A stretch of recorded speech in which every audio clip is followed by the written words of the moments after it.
Tha asigi tarada kumbi hautakta sing chanba chatkiba khunja marigi manungda khunja ahum sina fangkiba abadi khunja amana thiba khangdana leirakhiba khunja singgi imung manungda International Maitai Christian Youth Assembly ki thomi singna tingbang pikre. International Maitai Christian Youth Assembly ki advisor saknairaba comedian Joseph, Reverend K.H. Suresh Kumar, General Coordinator Suresh Morangtem, Public Relation Rishi Polem, Pastor Kiran Laisangthem amadi Thomi Kayana Saruk Yaduna Chatkhiba Tingbang Pibagi Khongchat aduda Laibak Thiba Thodok aduda Laikhidaba Singi Imung Manungda Tingbang Pibaga Loinana Imung Manungi Awabada Saruk Yakhe Tingbang Khongchat aduga Mari Lainana International Maitai Christian Youth Assembly ki advisor su oriba saknairaba comedian Joseph Nahai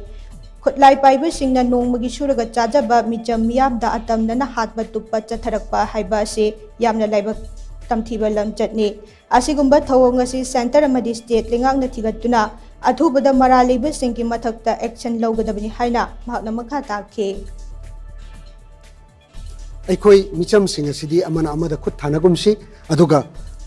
khulai pairaga lan la abamidu da khut thanabadudi madudi lan taunabani haina khallage adubu khulai yaudaba singda smaina khut thabasidi koi bona yaba thabak sunate aduna aikoi gi thakta soidana dandi leigani aduna masigi thabakse aikoi International Maitai Christian Youth Assembly na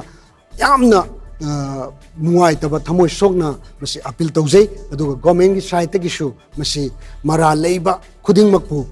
dandi pibiraga athuba matamda Manipurda ingthaba shanti lakpa yanaba ipurup ijati se aikoi leiminari basing se ingna chikna mutang lehenbiu habse International Maitai Christian Youth Assembly gi appeal